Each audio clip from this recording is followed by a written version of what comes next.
People believe that JK has been dating a very specific idol, and it's recently been exposed by an ex-staff member. We also have JK talking about marriage, or people saying that it's related to this, as well as the label losing over 50% profit. So hey Dumplings, it's Dave Desai. Let's get into it.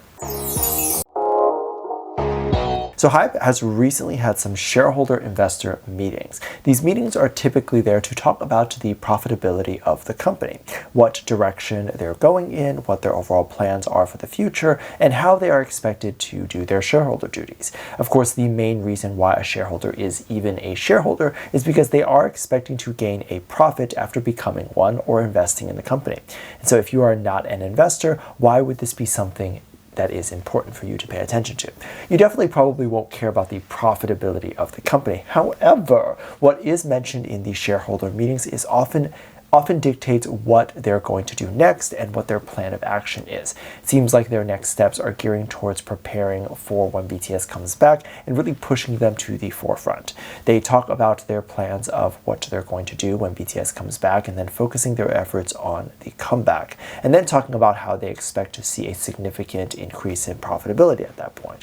It seems they're already preparing to discuss things with their songwriters, which is of course very exciting because we already know that they're already prepared for the comeback and they might have songs already almost done. One of the things that was very interesting in the report was that a top analyst had predicted that when BTS resumes their tour and all that stuff, the label is expected to get a 54% increase in profit. In 2024, it was believed that the label made about 1.6 billion US dollars, which is incredibly impressive. Of course, they likely did not make this amount in profit, but this was just like the general amount that they've made, which is incredible. I believe definitely holds a large milestone within K-pop.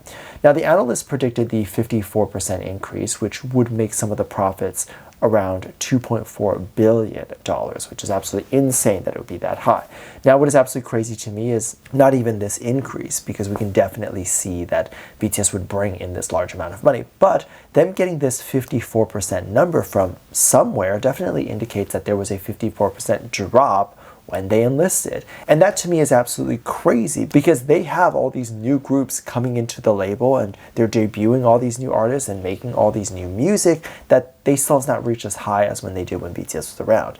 And I don't necessarily mean the specific dollar number, not as high, but obviously percentage-wise, not as high. To me, it really shows how crazy it is of the impact of the boys, which I have to be honest is to be expected for their abilities. Now, that number, of course, is dictated on so many different things. It's dictated on the fact that music has to be widely accepted by the global population when they release it. It's dictated on the fact that they're going to be touring in the same capacity as they did when they're not enlisted. And it, of course, dictates that most of the community is going to be active during that time, and a lot of people are still interested in BTS. While there is this huge community that's very interested in BTS, like millions upon millions of people, there are definitely going to be people that have kind of stepped away just because the boys were not active. And that's to be expected. I mean, this was something that the boys themselves were afraid of too. So they will have to get the attention of those people back, and some people might have moved on from that entirely. So we never know. Of course, the fact of the matter is the boys are not ever not in conversation, which is an incredible sign. Just the fact that the boys are constantly being talked about, there are still several rumors about them really, and that goes to show that their influence will never die and people will always make content about them. For example, there recently has been an ex-YG staff that apparently was leaking some things on Discord. I don't really understand the appeal of what this alleged staff is saying, because I don't really understand why they have some credibility at all. Half the things that they said just sound like an immature 12-year-old person sitting online trying to get attention. And quite frankly, I really don't know the psychology behind what makes someone do things like this. As someone who has spent some time studying psychology, because that was one of my majors in college, I am definitely baffled at how the community, or some people in the community, can do this. So this alleged staff talked about how JK was in a relationship with Lisa for many years, starting in 2016, and then now apparently is with Winter. It almost never, and when I say never, it is almost literally never, the people that are rumored to be dating are actually dating. So if we're assuming that Jennie and G-Dragon's relationship was real, then there was no prior signs to this.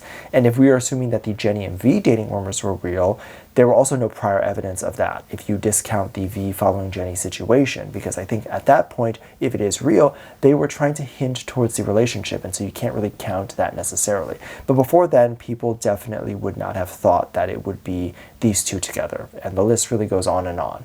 So for someone to just come out and say that JK is dating someone who was rumored to be dating him for such a long time, and then come out to confirm that that is true is very strange. As most people are aware, the whole relationship between JK and Lisa has been very strange, and there literally aren't any interactions between the two of them. I would almost believe this person more if they listed someone that wasn't already publicly rumored. It's just so coincidental that it's also now JK and Winter, and that's what they're saying. Winter is also the person that he happens to be rumored with now, even though there are no rumors of this that make any sense. JK has not spoken to Winter or any of the aespa members. It is sometimes absolutely insane that these rumors even exist, or that there are people who believe it, because someone can sit there and say stuff like this all the time and post a lot of this stuff. But there's actually people who are reading this who actually believe in this rumor, and then are using this as evidence to say, look, it's true. Now, when they argue with someone and say, no, you can't tell me that JK was never with Lisa because this alleged staff member said it. But the thing is, they're not actually providing any evidence. They're saying that apparently JK met Lisa in 2016, and then they broke up in 2019, and then she went into such depression that she cut her hair short and dyed it black. First off, an artist doesn't have that much control over their hair and their physical appearance. And no matter if you're an actor or an artist, the look is dictated by the label or the team that you hire to curate the look and feel of the album or the movie. So if the next album, Lisa is portrayed as a rapper or someone who is a bit darker appearing, and I mean vibe-wise, then she would have black hair, and that is determined by the branding and the marketing team of that album. And then also for them to write things like Lisa was depressed or that they broke up at exactly this time makes literally zero sense, because why on earth would an executive document that on file? You're telling me that one of the executives, one of the CEOs, or whoever's writing this, whatever, literally took a pen and paper out or went on their laptop and wrote that JK and Lisa broke up on this day, and then because of this, Lisa's now depressed? Like, a label doesn't care if you're depressed. Are you serious? Is this something that anyone who has a multi-million-dollar company to run is going to sit there and write? Like the CEOs writing this? Do you understand how much effort it takes to run a multi-million-dollar company? Most of these CEOs do not have time to sleep, let alone write or care about something like this. 2019 would also be around that time where BTS would have a lot more freedom to do whatever it is that they want to do. Dating would not be something that I believe the label would even care about, nor has the label ever been very strict or had strict rules about dating. Of course, with these rumors, people like to go back to this time period to see if there were any signs of what is being alleged. And I really don't understand why people are giving this the time of day. When I read something like this, immediately I think of everything that I just said. Like, it's not even that I have to sit there and try to come up with a reason as to why I don't believe all of it. All of these reasons I just said are just coming out the top of my head right now. Like, there could be plenty of other nuanced or different reasons that I'm not thinking of. It was interesting because one person did find a clip or an interview clip that existed a long time ago in which the BTS members were asked who was someone that was most likely going to get married first. For some reason, it was believed that everyone pointed towards JK, and some people believed that this was likely around the time that he was in a relationship with Lisa or whoever, and they determined that he would likely be the one that would be in a relationship. I mean, I can definitely see if the relationship was true, that that would be something that could happen because JK would be the only person that's in the relationship. Maybe the other members had not really dated. However, one of the reasons why I don't believe that that is true at all is simply because he seemed very inexperienced or shy about the idea of a relationship in general. And also, this could just be pointing to JK because they feel like he's the most adorable. They feel like girls flock to him, and that he would be the womanizer when he gets older, and that he would likely get married first. So these are all opinions that the members can have without JK needing to be in the relationship first. Funny enough, I do believe that JK ended up being the most buff member, so perhaps there were a lot more girls that would flock to him rather than some of the other members. I don't know. Let me know what you think. Make sure you check out Patreon for more videos. A link down below. Thank you to this lovely comment right here. Love you. Bye.